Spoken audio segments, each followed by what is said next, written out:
Voici un nouveau podcast qui parle de la mobilité internationale au Canada et qui va rejoindre la galerie des 2000 interviews.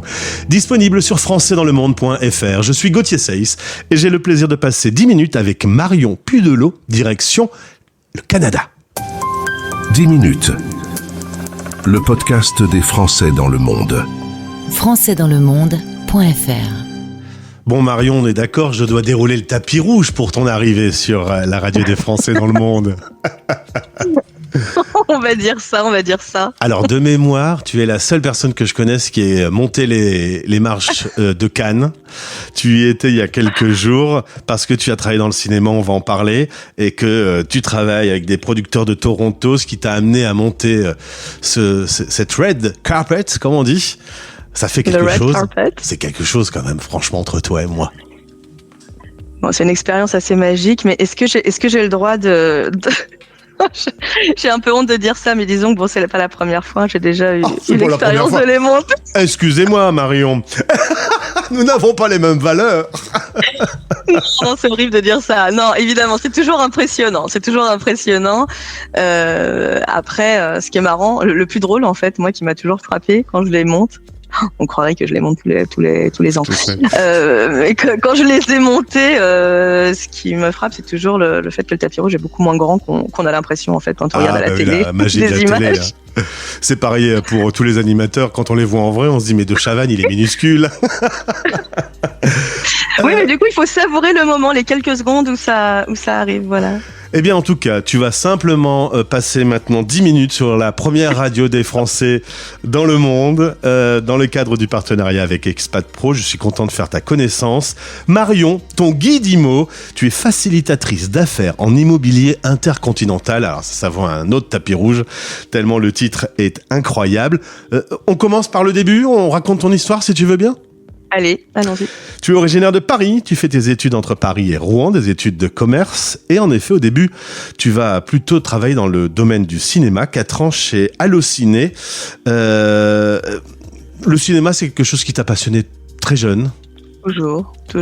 Depuis, je pense que c'est quoi ? Depuis l'âge de 12 ans que je pensais que je voulais travailler dans le cinéma. Et en général, ce que je raconte, c'est que même au moment de passer mon bac, j'avais déjà établi à peu près ce que je voulais faire. Donc, c'était très réfléchi, disons. Mais évidemment, la vie... Prépa, école de commerce, voilà, marketing, cinéma. La vie a plus d'imagination que n'emportent nos rêves. C'est finalement l'international qui va passer devant le cinéma. Tu vas faire un échange dans le cadre de ton école avec Boston. Et là, tu te dis très vite, au fond de toi, je veux aller vivre en Amérique du Nord. Tu t'installes avec ton futur ex-conjoint. Il y a 10 ans, tu t'installes à Montréal. Voilà, c'est un rêve que tu as réalisé. Le rêve américain. Et ouais. Ouais, ça allait dans le même sens, le rêve hollywoodien, le rêve américain, voilà, me voilà au Canada. Et en vrai, je suis arrivée en plus pour travailler sur un tournage d'un film québécois. Alors là, c'était tous les rêves qui s'accomplissaient, à nouvelle vie au Canada. Et dont je ne suis pas partie. Et tu es devenue depuis canadienne, tu as donc la double nationalité. Voilà. Alors tu vas te rendre compte que le cinéma c'est bien, mais c'est pas très très rémunérateur. C'est vers le domaine de l'immobilier que tu vas te tourner. Tu es investisseuse et consultante en immobilier pour tous les étudiants qui veulent partir vivre au Canada. Alors là, vous êtes étudiant français, vous avez envie de vivre cette incroyable aventure d'émancipation, passionné, je pense, dans un pays passionnant. Eh bien, tendez bien l'oreille. On va plutôt parler pour ceux qui veulent partir à Montréal et Toronto. Voilà.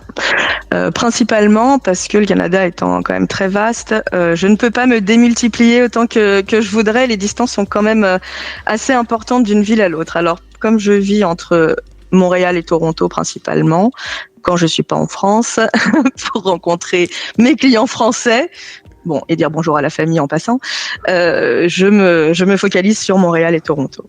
C'est ça. Alors pourquoi, selon toi, Marion, étudier au Canada est une incroyable aventure ? Parce qu'on peut très bien faire, si on habite à Rouen, faire ses études à Paris, trouver un petit logement à Paris, etc. Vivre la même chose de l'autre côté du monde, pourquoi ? Oh, c'est peut-être pas aussi exotique, disons déjà, entre Paris et le Canada, ou en tout cas l'Est canadien. Non, mais je pense que il y a quand même l'Amérique du Nord qui fait encore rêver, et le Canada a vraiment le même type de vie, de lifestyle, disons, que les États-Unis.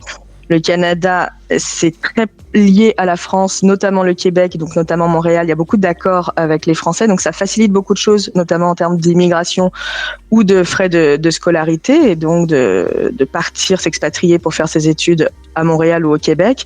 Et ça permet de vivre à la fois le rêve nord-américain avec une proximité un petit peu. On dit souvent que Montréal est une ville très européenne aussi, donc on garde des racines un petit peu européennes à Montréal. On est dans un contexte bilingue de français et d'anglais, et ça ouvre la voie sur possiblement une carrière en Amérique du Nord, ce dont rêvent aussi beaucoup de personnes, avec des diplômes qui seraient reconnus par des universités qui sont reconnues au niveau international. Et c'est moins cher que de le faire aux États-Unis. Et c'est moins cher de le faire que de le faire aux États-Unis en termes de frais de scolarité, peut-être en termes de frais aussi de la vie au quotidien, et dans un environnement, je dirais aussi très dynamique, très culturel et très sécuritaire. On parle de villes qui sont pas, en tout cas notamment Montréal, qui sont pas tellement grandes, tellement vastes. En superficie, oui, mais finalement tout est assez réuni au centre-ville.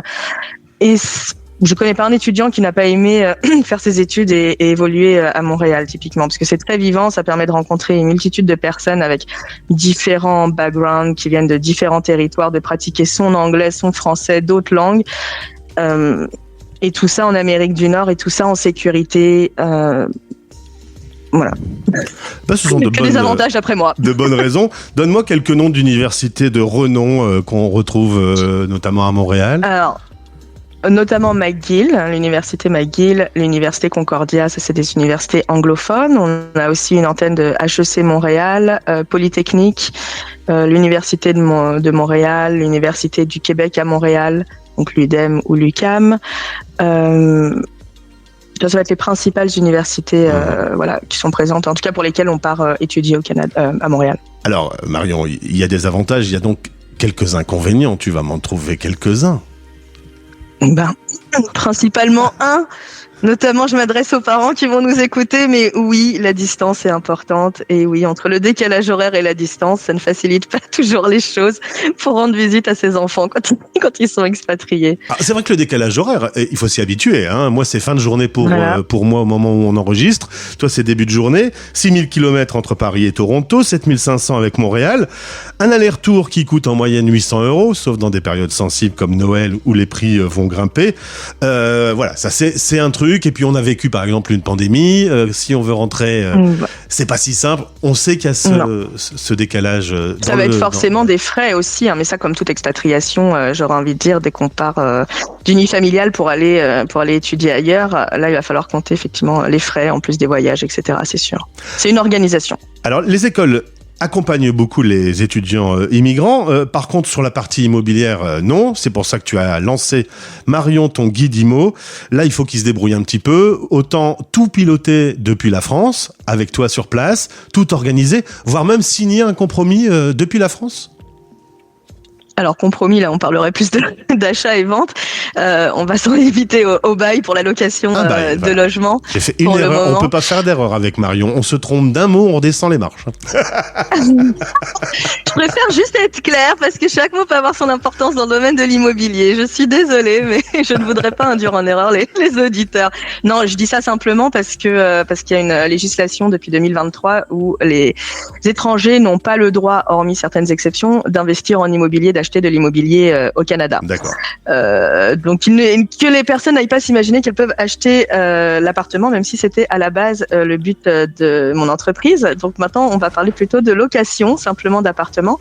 Mais oui, et notamment en période de Covid, tout à fait, ou simplement en période normale, c'est pas évident quand même quand on envoie son enfant juste après le bac, par exemple, aller étudier au Canada, d'avoir toutes les démarches à faire et d'être laissé à soi-même pour chercher un logement. Et ça, c'est ce qui m'a fait halluciner, honnêtement, que les universités canadiennes avec qui j'ai discuté reconnaissent même elles-mêmes qu'elles n'apportent pas plus d'aide que ça à cette clientèle d'étudiants étrangers, qui est pourtant une clientèle très convoitée et qu'elle devrait chouchouter encore plus. Et c'est là où j'ai eu l'idée, moi, de les accompagner, parce que je sais pour m'être expatriée simplement moi-même à Rouen à l'époque et ensuite au Canada, je vois le stress que ça peut représenter quand même pour la famille qui reste basée en France.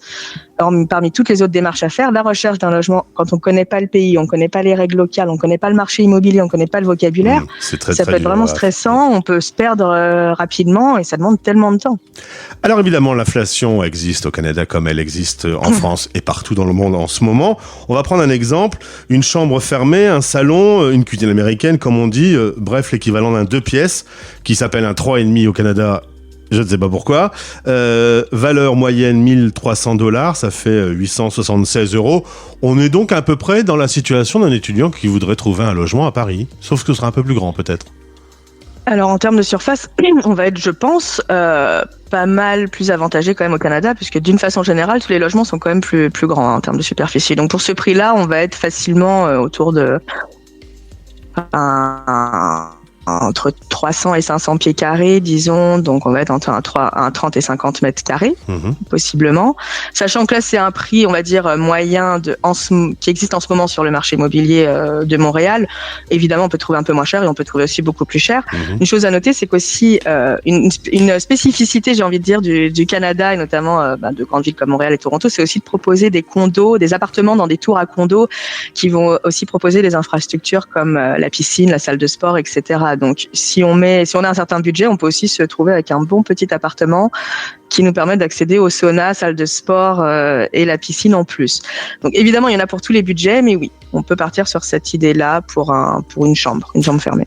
Marion, aujourd'hui, avec 100 000 auditeurs chaque jour qui écoutent la radio des Français dans le monde, un tiers qui se trouve en France, on peut imaginer qu'un certain nombre sont des étudiants qui ont envie de vivre cette aventure. On est bien d'accord qu'on s'occupe de ce sujet en amont. On va sur ton site qui est très clair, qui est très organisé, et on te contacte parce que la dernière minute, c'est jamais bien, hein. Oh non, il y a beaucoup de choses à savoir, notamment le fait que la plupart des baux, si je peux donner juste un conseil aux auditeurs, la plupart des baux, notamment à Montréal, vont aller du 1er juillet au 30 juin. Alors quand on cherche un logement pour une session d'études qui va commencer en août, il faut pas s'y prendre au dernier moment. Idéalement, il faut s'y prendre dès qu'on a l'acceptation validée dans l'université, et c'est une des choses à laquelle on devrait penser en priorité pour pas se retrouver avec les miettes de ce qui restera comme annonce disponible en août ou fin juillet, parce que tout sera déjà pris puisque la plupart des gens auront déjà signé un bail pour le 1er juillet. Eh bien Marion, c'est très clair. Merci beaucoup pour ces explications. Le lien pour ton site est dans ce podcast. Vous pouvez également passer via la plateforme Expat Pro. Ça a été un plaisir d'échanger avec toi. Juste ma toute petite question.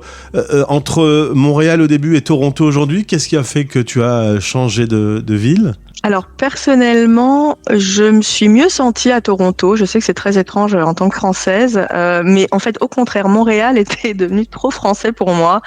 Comme j'avais cette envie d'Amérique du Nord à la base, c'est vrai que le fait de côtoyer tellement de Français et de personnes francophones dans mes activités à Montréal m'ont poussé à partir à Toronto pour vraiment être dans un environnement plus anglo-saxon. Mais Montréal reste très agréable comme ville et j'ai toujours beaucoup de plaisir à y retourner aussi. Ben merci pour ces explications. Au plaisir de te retrouver. Merci beaucoup. Et contactez Marion de notre part si vous voulez en savoir plus. À bientôt. À bientôt. Français dans le